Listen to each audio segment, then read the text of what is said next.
Este es el análisis de Tenaris en Estados Unidos. El gráfico es un poco diferente que el de Petrobras Brasil. La corrección ha durado menos tiempo, tanto en precio como en tiempo. Es decir, dije tiempo al principio, pero me refiero a que duró menos en términos de precio y en términos de tiempo, si me expreso mejor. Pero de todos modos, dada el primer impacto que hubo en aquel gap furioso que tuvimos hace ya bastante tiempo, lo ven aquí, gap más que nada en Argentina, sobre todo en Estados Unidos y no en Milán, nos daba la pauta de un objetivo de corrección después del quiebre decisivo, la línea de tendencia que había manifestado en diversas ocasiones, y el objetivo era 76,32. El siguiente objetivo, dada esa circunstancia, era el 1,61,8 de este movimiento, y debajo de ese nivel básicamente confirmábamos que lo que veíamos era un impulso bajista. De hecho, casi lo perfora el día jueves, pero realmente no sucedió y tuvimos tanto el jueves y el viernes como un patrón de debilidad a la baja. De hecho, coincide con el soporte de 70, que no es un soporte menor para el papel históricamente hablando, y de todos modos tenemos que destacar que la señal de venta sigue activa y que el target quiebra reversión bajista en la zona de 78 fue activado cuando se derrumbó y dio lugar a la aceleración que vimos básicamente el día jueves acompañando a todos los mercados. Pero de todos modos, como había mencionado muchas veces en el pasado, la línea de tendencia era clave, esta de largo plazo que habíamos mencionado en diversas ocasiones, y un quiebre decisivo de ella iba a provocar un problema, sobre todo si el quiebre se da en Milán, y después de la aparición de la señal de venta, que creo que si mal no recuerdo fue el 14 o 15 de abril, básicamente se empezó a derrumbar. Recuerden que en esos niveles está en la zona de 82-84 y actualmente está en 70. Fue una corrección bastante fuerte, no tan fuerte como la de Petrobras Brasil en general, pero esa corrección lleva un tiempo mayor y se desarrolló de diferente manera.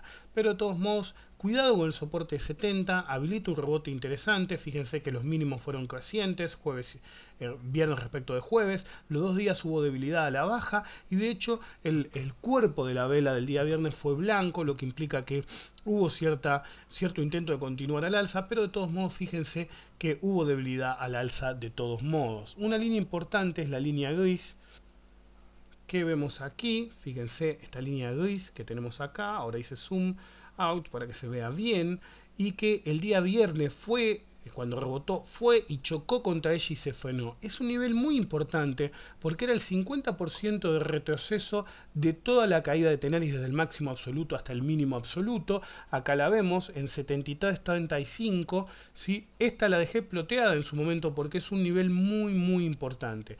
Otra que podemos plotear, que también tiene una relevancia importante, es el retroceso de Fibonacci desde que iniciamos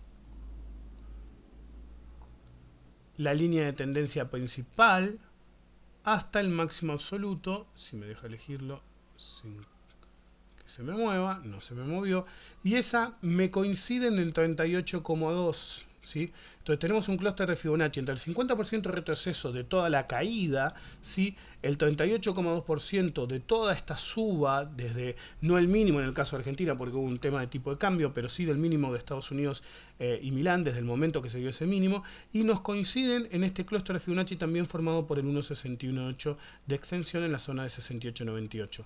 Y si quieren agregar 70 como un soporte importante, tenemos un clúster realmente importante en la zona de 70, en la cual podríamos especular con un rebote bastante interesante.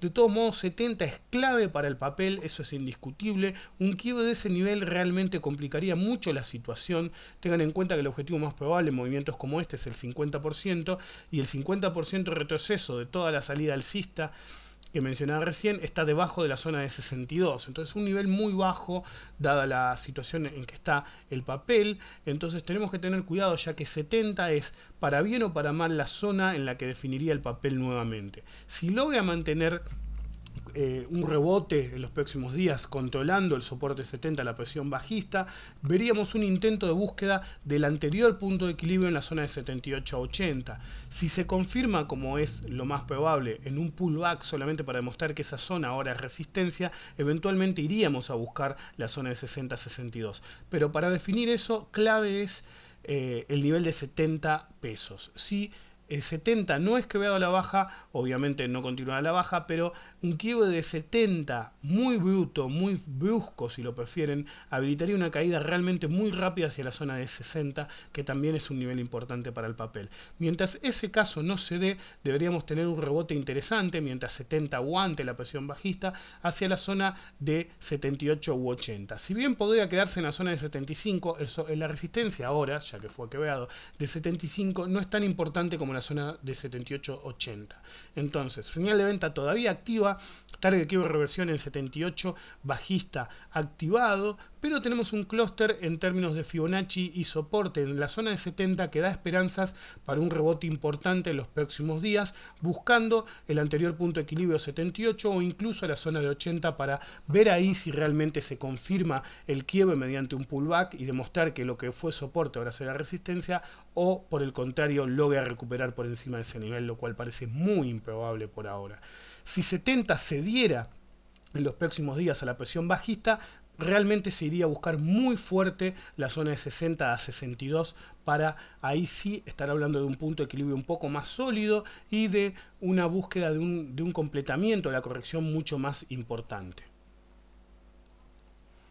Esto es Tenaris en Estados Unidos. El análisis es similar, así que no me voy a prolongar mucho en ese tema, pero quiero destacar un par de cosas. Primero, el objetivo de 38.03, similar al que habíamos visto en Tenaris en Argentina, cumplió el objetivo, ¿sí?, de respecto de esta caída principal y de los proyectadas del movimiento secundario. El nivel de clúster, soportes es similar. El tema del quiebre cambia. ¿Por qué? Porque la zona de mayor equilibrio fue la zona de 40. Entonces, si 35, que históricamente ha sido un nivel importante soporte-resistencia para el papel y fortalecido por el tema de que el día que lo tocó en esta barra, el día jueves, tuvo una prolongada sombra a la baja, lo que implica debilidad a la baja, patrón que se volvió a dar el viernes de debilidad a la baja y encima un mínimo creciente, implica que si 35, como se está demostrando, pudiera soportar la presión bajista, que esa es la función de un soporte bueno, soportar la presión bajista, daría lugar o estaríamos viendo ya un cambio, una reversión de menor plazo hacia la zona de resistencia de 40, que es el punto de equilibrio anterior. No es una suba menor, estamos hablando de un 10% de suba, pero de todos modos la clave pasa por ahí. Primero, si 35 como soporte es efectivo en las próximas horas para dar lugar a la confirmación de que estamos en el rebote, es decir, que no sea puesto en discusión bajo ningún concepto en los próximos 3 días a más tardar. Es decir, si quiebra lunes o martes, realmente el destino ya está jugado, iríamos a buscar la zona de $30, pero por ahora parecería que es un soporte lo suficientemente importante, y al ser lo suficientemente importante como para contrarrestar la presión bajista que vimos en los últimos días, podría darse ese rebote estilo pullback a la zona de resistencia, ahora soporte anterior en la zona de 40, que es muy importante para el papel. Recién ahí, si 35 aguanta y buscamos la zona de 40, podríamos saber si la corrección ha terminado o no. Dado el clima que hay, es difícil especular con qué ha terminado, pero el verdadero objetivo nos daríamos cuenta en ese momento. Es decir, si 35 aguanta la presión bajista y se produce el pullback a 40 como es de esperarse, recién en la zona de 40 sabríamos si 40 se ha vuelto una resistencia o si continúa siendo un soporte que fue vulnerado por un par de días nada más. Para mí, yo lo considero quiebre consolidado lo que sucedió, pero recién sí, de nuevo, 35 aguanta la presión bajista como parece que ha aguantado el día jueves y el rebote continúa en términos de mínimos hacia la zona de 40, recién ahí podremos estar seguros ante un quiebre decisivo de 40 que lo peor ya pasó. Por ahora lo veo difícil, lo más probable es que 40 se vuelva una resistencia efectiva, se vuelva a dar la corrección, es decir, incluso en el mejor de los casos estaríamos hablando de buscar la zona de 40 y luego continuar la corrección hacia la zona de $30. Pero es mucho adelantarse, las claves pasan por Tenaris en 35 y si soporta la presión bajista, y en 40, que sí es alcanzado, nos demostraría si la corrección ha terminado, si por el contrario se ha vuelto una resistencia fuerte a futuro y predice que iríamos a buscar la zona de 30. Finalmente vamos a ver Tenaris Milán, siempre el más importante de los mercados en los que cotiza Tenaris. El quiebre decisivo se había dado. Fíjense que yo destaqué varias veces que no había habido un quiebre decisivo de Tenaris de la línea de tendencia en Milán, y esto se dio el día martes en esta velita de acá, que realmente se quebró el el papel y ahí recién se vio una corrección un poquito más fuerte. Hasta ese momento, si bien hubo un carácter correctivo en los tres mercados, no fue tan dramático como sí fue, o fuerte si lo prefieren, como fue el caso de Petrobras Brasil. El target de versión bajista fue quebrado, simultáneamente se confirmó el quiebre de consolidado de la línea de tendencia alcista y se alcanzó un par de días después solamente, con la habilidad de los mercados en general, el objetivo de 14.51, que era el objetivo más probable dado la proyección inicial de esta caída, obviamente sin un gap importante como vimos en los otros dos mercados, respecto del movimiento contratendencial. Este nivel fue alcanzado, cabe destacar que hubo un rebote interesante, pero fíjense que el nivel en el que rebotó no es tan importante como sí lo fue el nivel en el que rebotó en Argentina y Estados Unidos, y Milán siempre más importante, y el patrón tanto de jueves como de viernes fue de indecisión, ¿sí? Si bien en los 3 días, sobre todo miércoles y viernes, hubo patrón de debilidad a la baja, de todos modos los 3 días califican como patrón de indecisión, así que